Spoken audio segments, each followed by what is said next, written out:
Sumainyo ang Panginoon. Ang mabuting balita ng Panginoon ayon kay San Juan. Kinagabihan ng linggo ding iyon, ang mga alagad ay nagkakatipon. Nakapinid ang mga pinto ng bahay na kanilang pinagtitipunan dahil sa takot nila sa mga Hudyo. Dumating si Jesus at tumayo sa gitna nila. Sumainyo ang kapayapaan, sabi niya. Pagkasabi nito, ipinakita niya ang kanyang mga kamay at ang kanyang tagiliran. Tuwang-tuwa ang mga alagad nang makita ang Panginoon. Sinabi na naman ni Jesus, sumainyo ang kapayapaan. Kung paanong sinugo ako ng Ama, gayon din naman sinusugo ko kayo. Pagkatapos sila'y hiningahan niya at sinabi, tanggapin ninyo ang Espiritu Santo. Ang patawarin ninyo sa kanilang mga kasalanan ay pinatawad na nga. Ang hindi ninyo patawarin ay hindi nga pinatawad.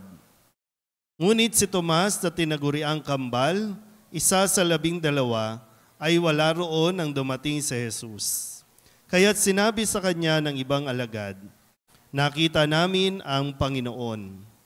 Sumagot si Tomas, hindi ako maniniwala hanggat di ko nakikita ang butas ng mga pako sa kanyang mga kamay at naisusuot dito ang aking daliri at hanggat hindi ko na ipapasok ang aking kamay sa kanyang tagiliran.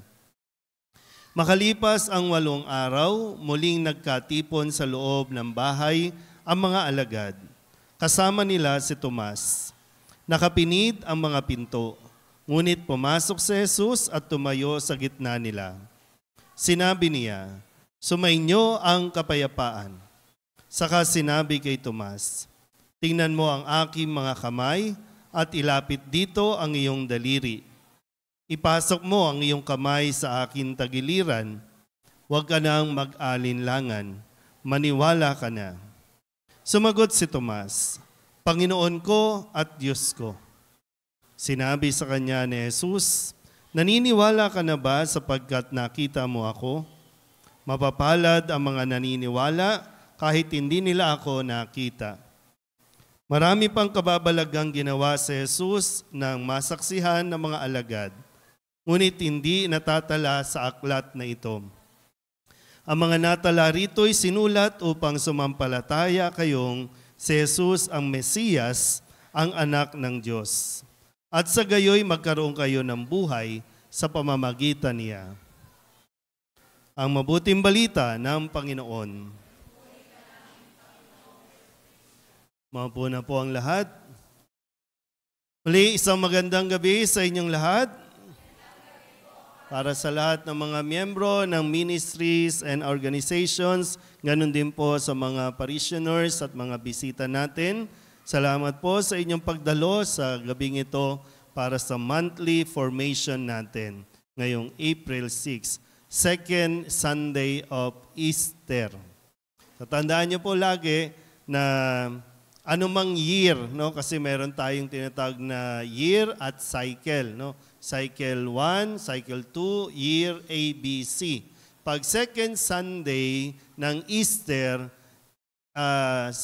Year A o Cycle A, B, or C, ito yung gospel o ebanghelyo na maririnig ninyo. No? Tandaan niyo mabuti yan. Ha? So, at least kahit pa paano, sana alam natin at naalala natin ang mga ilang tagpo o ilang kwento tungkol sa pagkabuhay ni Kristo. Malinaw din naman na sinabi dito na sapat na ito. No? Marami pang mga nangyari, pero ito lang yung ilan sa mga natala, naisulat at sinasabing sapat na ito, no? Para tayo ay maniwala. Pero maniwala ka man o hindi, nabuhay si Kristo, maniwala ka man o hindi, talagang natapos ni Jesus ang kanyang misyon. At ang kanyang pagkabuhay ay para sa atin. Ang kanyang pagkabuhay ay tanda ng pag-ibig at habag ng Diyos para sa tao. Sabihin nyo nga sa katabi ninyo, kinahabagan ka ng Diyos. Yan. Kaya ngayon, ang second Sunday of Easter ay tinatawag din natin na Divine Mercy Sunday o ang mabathalang awa ng Diyos. Kaya meron tayong image dito ng Divine Mercy, pero titingnan po natin kasi pangatlong version na ito. No? So may ilang pa mga image na ibinigay sa atin. So, ang Divine Mercy Sunday, ito po ay lagi, no, kung maalala nyo po si John Paul II, bago pa siya naging Saint John Paul II, ang lahat po ng kanya mga turo, yung kanya pong sabihin nating personal life, o yung kanyang buhay bilang pari, bilang obispo, lalong-lalo na nung bilang Santo Papa, laging nakadikit dyan sa kanyang turo yung mensahe tungkol sa Divine Mercy. Sabihin niya nga po, Divine Mercy.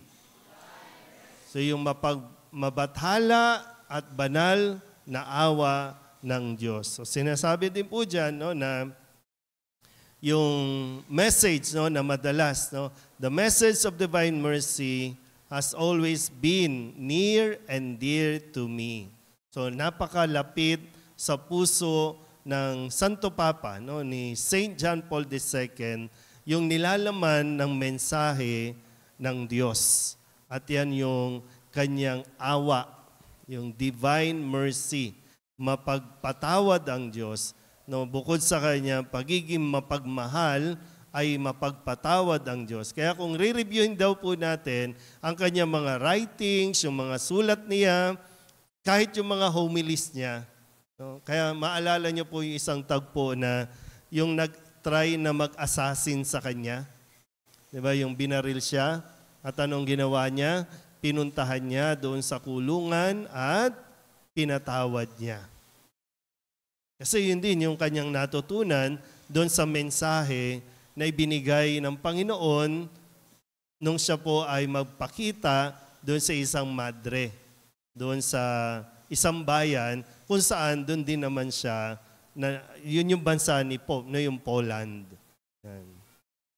Kaya nung binatify niya si Sister Maria o Saint Maria Faustina Kowalska, yung kanya pong message ay, kumbaga, no, nung kinanonize niya si Sister Faustina, ay hindi doon sa Kowalska, hindi doon sa kanyang bayan. Normally, no, halimbawa, nung kinanonize niya si San Lorenzo Ruiz, pumunta dito. O kaya yung iba naman ay nando doon sa kanyang bayan, sa kanilang bansa. Pero nung binatify niya at kinanonize si Saint Maria Faustina, no, ay doon mismo sa Rome ginawa para daw po, no, maiparating na ang Divine Mercy ay hindi lang para sa Poland kundi para sa buong mundo. Ay parang naging simbolismo, no, kung bakit doon niya ito ginawa. Yan. Nang i-canonize ni Saint John Paul II si Sister Faustina at ginawa ng Saint Faustina, yung mismong araw din na yon, no, yung mismong araw na din na yon ay in-establish niya, dineclare niya na ang kapistahan ng Divine Mercy para sa buong simbahan ay dapat i-celebrate every second Sunday of Easter. Yung mga nabuhay dito bago mag-year 2000. Sino ba mga pinanganak ng 2000? 2000. 2001, 2002. Parang hindi nyo alam, no? Ano kayo? Matanda na? Nasa katawang bata? No? Yan. So, noon talagang wala. Hindi tayo aware doon, no? Pero sa kalaunan, from year 2000, sineselebrate na ng simbahan ang Divine Mercy Sunday. Malinaw po? Yan. Kaya kumbaga, laging bukang bibig ni Saint John Paul II yung mercy of God. yung mapagpatawad, yung pagiging mapagpatawad ng Diyos.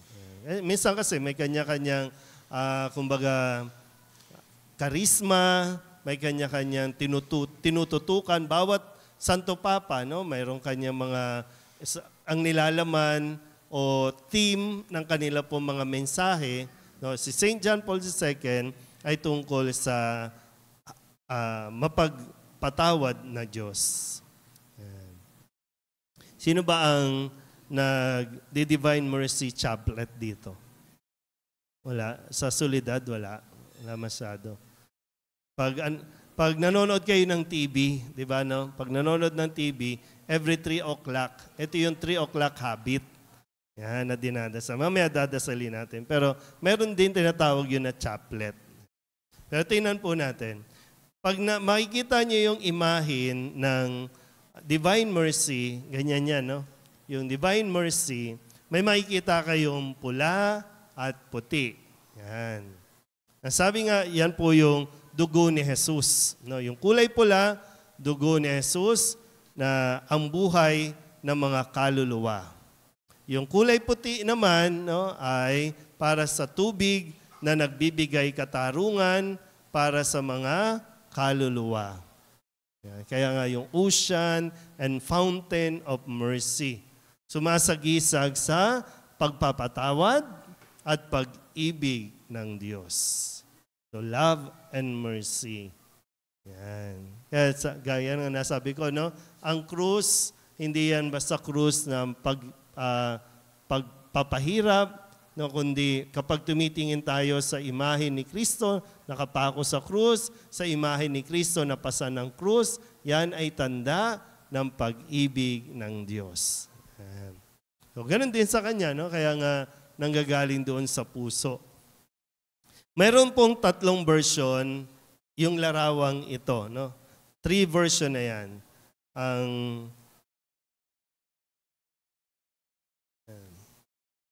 Yung una, no, kasi ito po ay debosyon kay Jesus, no? Meron tayong mga dinadasal para sa mga santo, may dinadasal tayo sa Mahal na Birhen ng Solidad, no, may nobina sa perpetual help. So, ang 3 o'clock naman, o yung Divine Mercy, ay devotion kay Kristo. Yung dasal, no, kay Kristo. Ay pinapakita sa larawang ito yung si Jesus na habang iniaangat, no, yung kanya pong mga kamay bilang kumpas ng pagbabasbas. Yan. At itinuturo naman yung kaliwang kamay sa kanyang dibdib kung saan dumadalo yung 2 sinag, yung pula at puti. No? Yung ganyan. Sige nga, kayo nga, try nyo nga. Di ba? Parang ang babait, di ba? Pag ganyan. So, itinataas para pagbabasbas at yung kaliwang kamay naman ay yung tubig, no, na dumadaloy sa kanyang puso. So, yung unang version na ipinapakita, yung unang larawan, no, na ganyan ay ipininta ni, siyempre hindi natin kilala, pero at least, no, ni Eugenius Kazimierski. Yan. Sa ilalim, siguro kasama sila ni Sister Faustina, no? Sa pangangasiwa ng mga madre at Santa Mary Faustina Kowalska. So ito po yung kanyang kompesor. No, yung pare na nakakausap niya noon nang magpakita na si Jesus kay Saint Mary Faustina. So, inamin niya na nagmula yung utos sa pagpapagawa ng larawan mula kay Hesus Kristo. Yan. Hindi ko alam kung showing na ba yung movie ni Sister Faustina. Di ba merong movie yon? Na sino bang nakapanood na? Wala pa. Nagkaroon na yun ng trailer, di ba, no? Pero hinihintay pa yung pinaka-showing yan. So, yan po yung image na base sa pagkakasalaysay ni Sister Faustina dito sa paring ito. Noong 1934. Biruin nyo, no? 1934, tapos year 2000, doon pa lang na-acknowledge, no, na ang Divine Mercy ay buong simbahan ang magse-celebrate. 1934, nang magkaroon ng experience, no, na magpakita si Jesus dito sa madring ito. So yan yung unang larawan. Yung ikalawa ay iginuhit ni Adolf Hyla. Adolf Hyla. So ipinadarama ni Hyla ang kanyang pasasalamat at utang na loob sa pagkakasagip at pagkakapanatili ng buhay ng kanyang mag-anak noong ikalawang digmaang pandaigdig. So, kailan ba yung World War II? 1941, no? Mga 40s, mga ganyan. So dahil daw pasasalamat ni Adolf Hyla, kaya lumikha din siya ng kanyang sariling drawing o nag-paint din siya, pero this time, mayroong Jesus, I trust in you. So yung una, wala. No? Yung pangalawa ay mayroon ng Jesus, nananalig ako sa iyo, o Jesus, I trust in you. So ipinahiwatig daw po, o ipinahatid ni Hyla na sa kanyang likha na si Jesus ay isang banal na manggagamot na naglalakad sa lupa at gumagamot sa mga tao. Kaya hindi nakatayo ang kanyang Jesus ng banal na awa, bagkus papalapit ito sa tumitingin. Hindi ko alam kung tingnan nyo nga yung mata niya. No? Mamaya, lapitan nyo mamaya. No? So meron kasi iba-ibang mga painting, no, na so, para kay Hyla, pag tinitingnan mo ang imahin ng Divine Mercy, nakatingin ito sa iyo. At hindi lang basta nakatayo, kundi papalapit sa iyo at tumitingin sa iyo. So, labis na nakataas ang kanyang kanang kamay at tumititig siya sa mata ng mga nagmamasid. Hindi ko alam yung pinaka-original, no? Kung nasaan yung pinaka-original, no? Pero kung sakali magkaroon kayo ng pagkakataon, kahit siguro yung mga estampita, no? Pag tiningnan mo, pag pinagnilayan mo, ay hindi lang ikaw ang tumitingin, kundi nakatingin din sa iyo ang Diyos. So inilalarawan ng original na debotong si Hyla na si Jesus ang nasa harapan ng isang tanawing pambukid.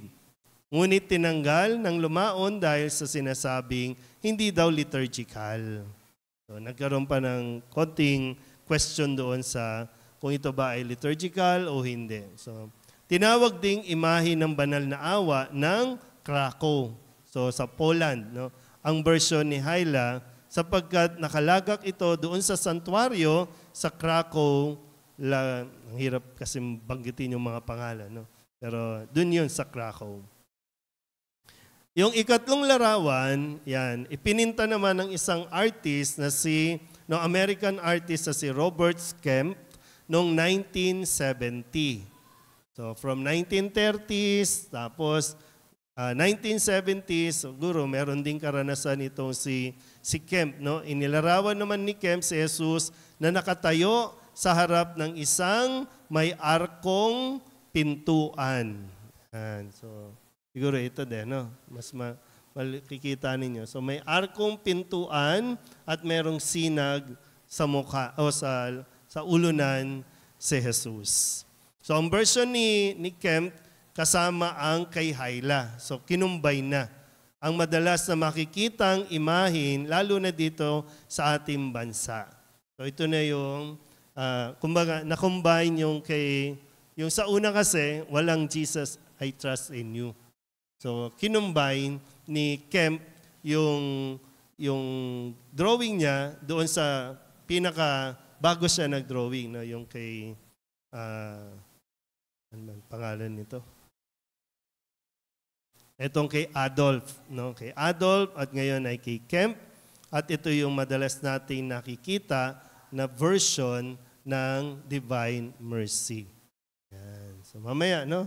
Bago kayo umuwi, lapit lang po kayo at magdasal. No? Siyempre, humingi ng awa. Ayan. Hindi po nauubusan ng awa ang Diyos para sa mga taong uhaw sa awa. nangangailangan ng awa. Okay, tingnan natin, balikan natin si Saint Maria Faustina Kowalska. So, Sister Faustina, na tinatawag na humble instrument na noong pang 1930s. So, siya po, si Sister Faustina ay tinuturing na uneducated. So, hindi masyadong nakapag-aral, hindi masyadong matalino sa base sa pamantayan ng tao. So, kaya madalas doon sa convent, doon sa congregation kung saan siya pumasok noong 1930s. Mula din sa isang mahirap na pamilya, nag-struggle din. So, naabutan niya ang World War I. World War I, then World War II. So, meron lamang siyang, sabi po, 3 years na simple education. Kaya, madalas, dahil nga, sabihin natin, no, para bang, hindi ka naman matalino eh. No? Kaya, ang assignment mo, doon ka sa kusina. Tagaluto, tagahugas ng pinggan, o kaya sa hardin. Kasi nga, para sa iba, biruin nyo, no? Kahit yung reality na kahit sa kumbento, kahit sa seminaryo, minsan may ganito mga pagsubok. No, na dahil sa katayuan o hindi ka mayaman, dito ka, o dahil hindi ka matalino, ito yung assignment mo. Pero hindi naman nireklamo yon ni Sister Faustina. Kaya po mas naging effective yung, kumbaga mas naging, ano matawag dito,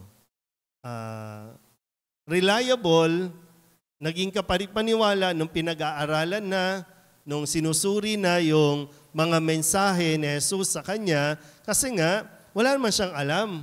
Hindi niya alam yung theology, hindi niya alam yung mga ganitong mga turo, pero yung lumalabas sa bibig niya ay yung mga nilalaman ng mga scriptures o nilalaman ng kung ano mang mga pinag-aralan ng mga matatalinong tao. So ito, paano niya nalaman? Paano niya nasasabi yun? Hindi nga siya katalinuhan. So, pag ano, no, pag mayroong mga nilalakad na maging saint o maging santo, isa yan sa mga kanilang binabalikan. No? Tapos, yan po, no? Nang makipag-usap na at magpakita sa Jesus kay Sister Faustina, sinabi niya na i-record niya lahat ng kanyang nararanasan. Lahat, ni-record niya. Kaya yung, para bang ginawa ng diary. So, kinumpile, naging notebook. No? Halimbawa, ngayon, nagpakita, ano ba napag-usapan natin? Ano bang sinabi ni Jesus? So, sinusulat yon base na din sa instruction ni Jesus. Ilan ba sa inyo ang nakapag-diary? Nakapag-diary? Wala na? Walang diary. Ang lulungkot ng buhay nyo. No? Hindi mo lang na-experience yung mag-diary. No? Diba, yung susulat. Ngayon, medyo talagang malabo, no? Kasi mga kabataan ngayon, tamad nang magsulat. No? Wala yung mga biography. No? Wala kang mababasa. Puro nandoon sa reels. Nandoon sa create story. Yan. Magsusulat lang yan. Magpo-post na, magko-comment. Pero eventually, mawawala din yan eh. Pero kapag nakasulat, no, yung diary o kaya journal, yan. Ilan sa mga ginagamit po, no, ng mga naging santo, yung kanilang mga journal. Kasi sa pag-journal naman, huwag na kayong pag-journal, maging totoo kayo. Kung ano yung totoong nararamdaman, ano yung totoong nangyayari, isulat nyo. Huwag kayong umimbento. Huwag niyong dayain kasi babasahin yan. So, imbis na yung totoong kwento, yung sarili mo ng kwento. Pero maganda din po yun, no? Sa mga gustong magsubok, kapag wala kayong mga masabihan na mga damdamin ninyo, i-journal ninyo. Malaking tulong kasi yun para yun sa pag-express mo, mailalabas mo, kaysa yung mauwi ka sa isip ka lang ng isip, Tapos, sa mga kabataan ngayon, mapupunta sa depression. So malaking exercise, malaking tulong yung na isusulat mo kasi habang sinusulat mo din yan, nagkakaroon din ng kaliwanagan. No? Tapos, halimbawa, ngayon, babalikan mo yung year 1995. Pag sinulat mo yon, biruin mo, nalampasan mo yon. Dati parang halos sumuko ka na, pero ilang taon na ang nakalipas, di ba? Naging mas matatag ka ngayon. So, try nyo na magsulat din ang inyong mga journal. Kaya yung notebook na kanyang na-compile ay naging Diary of Saint Maria Faustina Kowalska. At lahat ng mga salita na mababasa natin doon, yung nilalaman ng kanyang diary ay tungkol sa yung mensahe ng pagmamahal at awa ng ating Diyos. Kaya alam nyo, pag may sinasabi po na mayroong apparition, kahit anong apparition, dapat dyan, kung ito ba ay consistent sa mensahe ng Diyos. Sino man yung apparition. No? Kasi lahat ng apparition ng Mahal na Birhen, ang mensahe niya tungkol kay Kristo. Hindi tungkol sa Kanya. Yung mga santo, kung sakasakali, no, na sinabing may nakausap niya ang Diyos, kung ito ay consistent sa sinasabi ni Kristo, yun, possible yun. No? Kaya kahit nga si Kristo consistent. Pag binasa mo sa Biblia at kapag nagpakita siya sa isang tao, lalo na dito, halimbawa kay Sister Faustina, consistent. Hindi yan mababago. Kaya hinay-hinay lang kayo, Huwag kayo masyadong agad-agad naniniwala na kapag may sumapi sa akin ng Mahal na Birhen, o anong mensahe? Sumapi ang Santo Niño, anong sabi? So, laging titingnan nyo. No? Okay. So, Saint Faustina Kowalska, humble servant o humble instrument. No? Noong 1930s, tapos kinanonize noong year 2000. At sinasabing siya po yung first saint of the new millennium. Di ba dati, kala natin, end of the world na. Pag year 2000, magsha-shutdown lahat, kaya ang daming natatakot. No? Nagpapaniwala sa mga ganitong takot-takot. Ano ba sabi ni Kristo? Diba? Darating siya pagdating ng wakas ng panahon. O ngayon, lumindol sa Taiwan. Sinasabi na naman natin, maghanda na tayo, parating na ang the big one. Eh lagi naman sinasabing maghanda tayo. May big one o wala, dapat maging handa. So siya din po yung tinawag o binansagan na the great apostle of divine mercy ng ating pong panahon. So through the divine mercy message, no, kumbaga sabi ko nga kanina, no, hindi naman bago yung kanyang message. Yung mga teachings ng simbahan, pag binasa mo yung diary niya, hindi ito bago para gagawa tayo ng bagong movement. Hindi Kasi lahat ay nakafocus, ulit-ulitin ko nakafocus sa awa ng Diyos. Sabihin niyo ulit sa katabi ninyo, kinahabagan ka ng Diyos. Yan. Kaya, sabi nga, ang pinakamensahe ng banal na awa, sabi, encourage souls to say the chaplet that I have given you. So may binigay na instruction, na dasal kay Sister Faustina para makatulong na mailigtas ang mas marami pang kaluluwa. Kasi alam ni Jesus yung init sa impyerno. Yung init natin ngayon, walang-wala pa yan. Sabihin nyo nga sa katabi ninyo, mainit sa impyerno.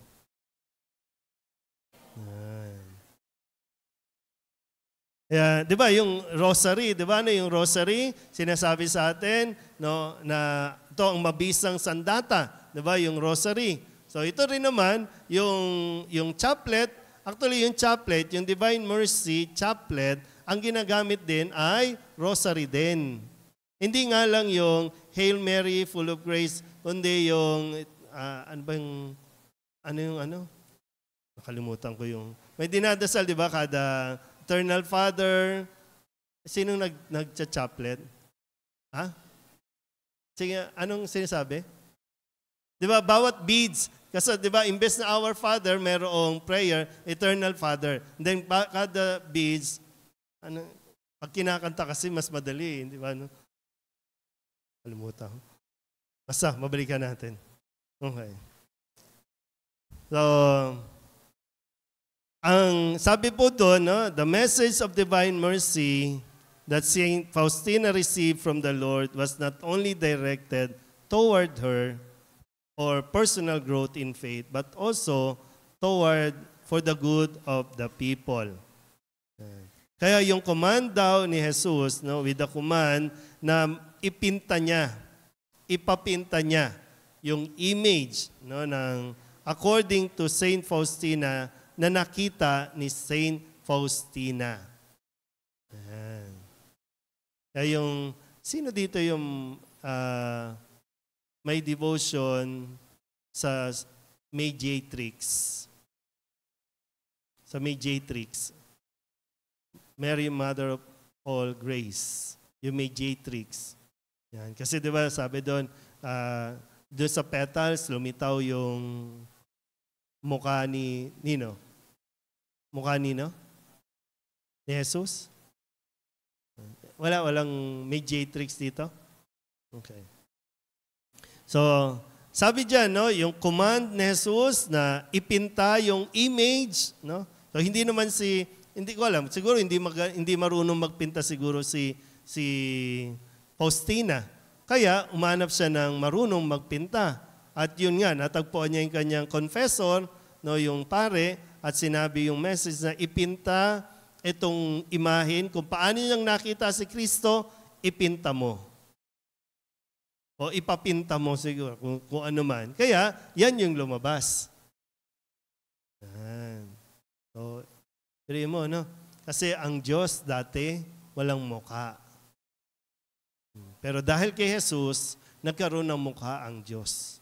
Nakita na ng tao ang Diyos. Tunay nga na kawangis tayo ng Diyos.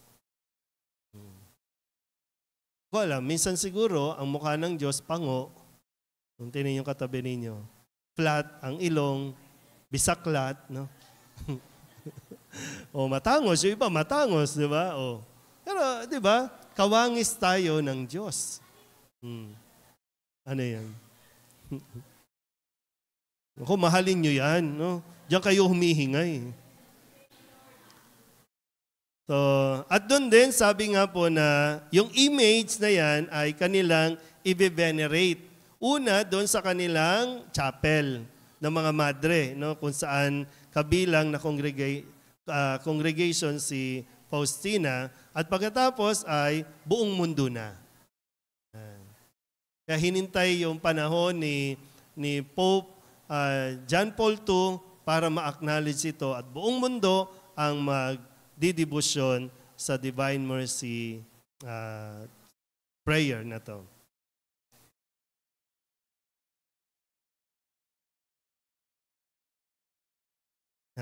So sabi po, no, the request of the Lord given to Sister Faustina between 1931 and 1938. Yan din daw po yung pwede na i-consider ng simula ng Divine Mercy message. Yung message naman talaga ay pinaparating na mapagpatawad ang Diyos. Through the effort of Sister Faustina, spiritual director, no, yung sabi sa nakasulat, Father Michael Supoco and Father Joseph Andras, isang Jesuit, at yung iba pa na kabilang doon sa Marians of the Immaculate Conception, na ang image na to ay ipakalat sa buong mundo. So, at importante, no, na maalala natin na ang message of Divine Mercy na ipinahatid kay Sister Faustina ay para sa lahat, hindi lang sa iilan.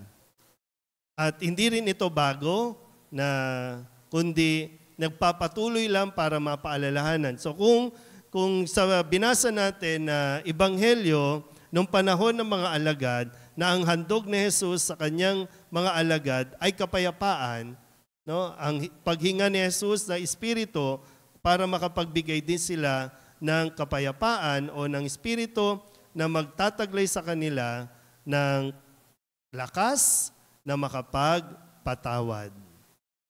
Yan. So, consistent, no? Kahit nung panahon ng mga sinaunang mga alagad hanggang sa panahon ni Sister Faustina, ganun pa rin yung kanya pong ipinapahatid sa atin. So dahil kay Kristo, nagkaroon tayo ng Diyos na nakikita natin. Hindi na sa apoy, hindi na sa hangin, kundi dahil si Kristo ay pinanganak na mahal na birhen, naging tao, so yung invisible God ay naging visible God. Yan. Kaya yun po, no? Basa nga, Jesus as merciful Father. So, it was Jesus who through His words and actions revealed to us in an extraordinary way. God as a loving Father, rich in mercy and abounding in kindness and love. Kaya wag niyong sasabihin na hindi na ako mapapatawad ng Diyos. Kasi hindi mauubusan ng pagbibigay ng pagpapatawad ang Diyos. Basa. The good news revealed through Jesus Christ is that God's love for each person knows no bounds, and no sin or infidelity, no matter how horrible, will separate us from God and His love when we turn to Him in confidence and seek His mercy. So, ang kasalanan, pag hiningi ng tawad, pinapatawad. Kaya, huwag kayong magtatago ng kasalanan. Kasi alam yan ng Diyos. Gusto lang niyang ma-verbalize mo. Kaya mahirap yung ikamamatay mo na itinatago at inililihim mo yung kasalanang nagawa mo. Halimbawa, nagpa-abort ka nung high school ka. Yan. Inililihim mo, andyan pa rin yan. Hanggat hindi mo yan na ikukumpisal. Yung kasalanang nagawa, andyan pa rin yan. Yung dati marami kasi pumupunta doon sa Quiapo dati, no, para bumili ng pampalaglag. Hindi para humingi ng tawad sa Nazareno, kundi para bumili, no, at humingi ng tawad. Ang mahal naman, 100, pwede 90 na lang. No? Diba? Dati kasi, di ba, lantaran doon, no, sa paligid ng Quiapo, no, lantaran doon eh. Pero ngayon, medyo palihim na lang sila. Pero huwag kayong pupunta doon, ha, para tumawad. Kundi pumunta kayo ng simbahan para humingi ng tawad. Ha? Sabihin na natin, nagawa niyo yon kasi wala pa kayo sa katinuan. Nagawa niyo yon kasi natakot kayo sa responsibilidad. Nagawa niyo yon kasi baka palayasin kayo. No? Sabi nga, no matter how horrible, gaano man kasama, ilang tao man, sabihin na natin kriminal ka, ilang tao man ang pinatay mo. Kung tutuusin po, no, halimbawa, kung si Hitler, no, nakahingi ng tawad bago namatay, I'm sure nasa langit yan. Diba? So ano ang ginawa mo? Kumatawag na ang Diyos. Hindi ko na-off. Sandali. Hindi ko tuloy. Kumatawag na, gagalit na. Tandaan niyo mabuti to, ha? Kasi kadalasan yung tao po, no, nahihiya ng lumapit kasi, ma'am, baka hindi na ako mapatawad ng Diyos eh. Walang ganon sa Diyos. Kung kahit gaano kagrabe pa yan, gaano ka mortal sin pa yan, pag may pagkakataon at makakahingi tayo ng tawad, humingi tayo ng tawad. At dadaloy ang grasya ng Diyos. Ang gusto ng Diyos ay ang ating kaligtasan. Salvation ang kanyang hangad. Kaya nga, ginawa niya lahat, no, para tayo mapalaya hanggang sa umabot dun sa pagpako. Hindi pa nga natapos. Lumabas pa nga sa pinto, no, para tayo sunduin, para tayo, no, puntahan. So, hindi nauubusan ng Diyos. So, sa mga gusto mag-devotion, no? So, maraming pamamaraan ng devotion sa Divine Mercy. Mayroong devotion through image, no? Itong image nito, and then yung kapistahan, yung fiesta bukas, no, ng Divine Mercy Sunday. Meron din yung chaplet. Meron ding novena to the Divine Mercy at yung prayer of 3 o'clock, no, na sinatawag na the hour of great mercy. The hour of great mercy. Tingnan natin kung, siguro, no, andyan ba yung mga sokom natin. Tingnan natin kung kaya natin mag-play ng 3 o'clock prayer na ito trompa, no? Para lang mapaalalahanan tayo na magdasal tayo, no? Hindi ko alam. Baka isa ito sa mga ano natin, no? So, yung Divine Mercy Chaplet, yan, ganyan po itsura. Rosary pa din naman yan, no? Rosary, instead of Hail Mary, ay yung dinadasal nga na chaplet. Pwede nyo i-google, no, sa may mga internet, yung prayer on how to pray yung Chaplet of Divine Mercy. Okay. So, meron bang question sa Divine Mercy topic natin? Sige, bago po tayo magtapos yan, ito yung dating dadasalin, no? Panalangin sa dakilang awa ng Diyos tuwing 3 ng hapon. Sige nga, sabay-sabay po. Pumanaw ka, Jesus, subalit ang bukal ng buhay ay bumalong para sa mga kaluluwa at karagatan ng awa ay bumugso para sa sanlibutan. O bukal ng buhay, walang hanggang awa ng Diyos. Yakapin mo ang sangkatauhan at ibuhos mong ganap ang iyong sarili para sa aming lahat.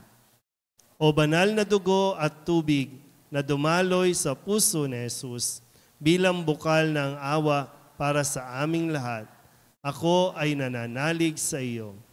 Banal na Diyos, banal na puspos ng kapangyarihan, banal na walang hanggan.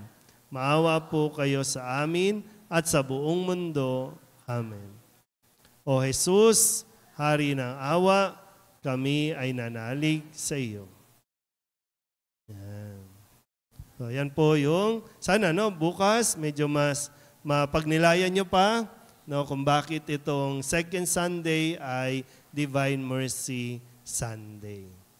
So, meron po bang tanong o paglilinaw o gusto mabahagi? Mga nagdi-Divine Mercy. Marami naman po, no? Maraming paraan. Isa lang ito sa ibinigay ng Diyos kung paano tayo matutulungan, kung paano maililigtas ang kaluluwa. Hindi naman to competition, no? Ay, hindi kami biring kami ng solidad. Ay, hindi kami sa Divine Mercy. Ay, hindi kami sa Perpetual Health, no? Kundi lahat po pwede, no? Maraming dasal, marami tayong gabay para mas mailigtas natin ang bawat isa. Okay? So, salamat po sa inyong pagdalo. Magsitayo ang lahat. Sumainyo ang Panginoon at pagpalain kayo ng makapangyarihang Diyos, Ama at Anak at Espiritu Santo. Magandang gabi po sa inyong lahat.